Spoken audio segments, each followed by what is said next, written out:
नमस्कार बच्चों।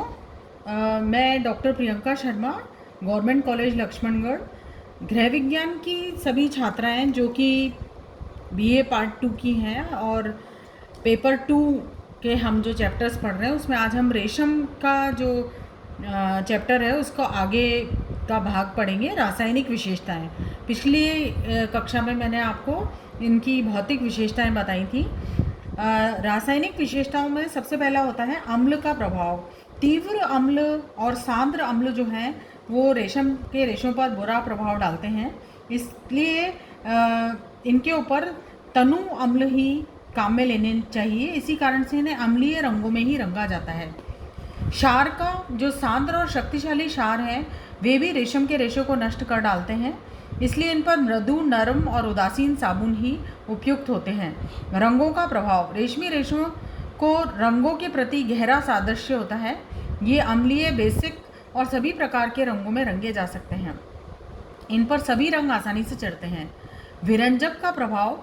सिल्क के रेशों पर तीव्र विरंजक जैसे क्लोरीन या सोडियम हाइपोक्लोराइड हानिकारक प्रभाव डालते हैं, इसलिए इनको हल्के और मृदु विरंजक का ही प्रयोग करना चाहिए, जैसे हाइड्रोजन पेरोक्साइड। पसीने का प्रभाव। रेशमी वस्त्रों पर पसीने का बुरा प्रभाव पड़ता है। ये रेशे कमज़ोर हो जाते हैं और उस स्थान से इनका रंग फीका और बदरंग हो जाता है, इसलिए प्रयोग में आने के पश्चात रेशम के रेशों को अच्छी तरह से धो लेना चाहिए। रेशम के रेशे या सिल्क जो है दो प्रकार के होते हैं, एक तो उत्पादित रेशम होते हैं और एक स्वनिर्मित रेशम होते हैं। उत्पादित रेशम वो रेशम होते हैं जो कि शहतूत के पेड़ पर पलने वाले कीड़ों से प्राप्त होते हैं। ये चमकदार, कोमल, चिकने, आकर्षक और बहुत ही सौंदर्य मय होते हैं। इनकी अलौकिक सुंदरता होती है। दो प्रकार के होते हैं, एक तो लपेटा हुआ रेशम। लपेटा हुआ रेशम जो है ये फिलामेंट इसका रेशा होता है, जिसकी लंबाई 300 से 1800 मीटर लंबी होती है। ये बहुत ही सुंदर और आकर्षक होते हैं और वैभवशाली वस्त्र होते हैं और बहुत चिकने, मुलायम, लचीले, चमकदार होते हैं, मूल्यवान होते हैं। दूसरे कता हुआ रेशम होते हैं। कता हुआ रेशम छोटे, मोटे, टूटे फूटे व्यर्थ रेशों से बनाए जाते हैं। ये वास्तव में जब कोई कीड़ा कोकून को फाड़ करके बाहर निकलता है तो वो रेशम के रेशे छोटे छोटे टुकड़ों के रूप में प्राप्त किए जाते हैं। उसके बाद इनकी कताई की जाती है और इन पर ऐंठन दी जाती है, जिससे इनकी चमक कम हो जाती है और ये कते हुए रेशम से वस्त्र सूती वस्त्रों के समान ही दिखाई देते हैं।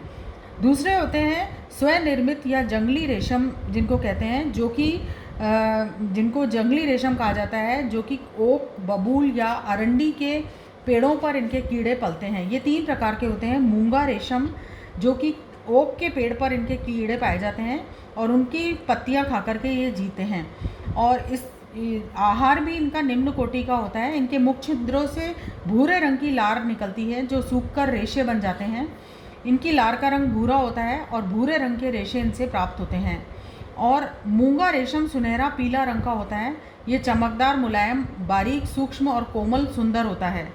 दूसरा टसर रेशम होता है, जो कि ओक और बबूल के पेड़ों पर इनके कीड़े पाए जाते हैं और पत्तियां खाने से रेशे का रंग भूरा हो जाता है। ये रेशे सख्त और कठोर होते हैं।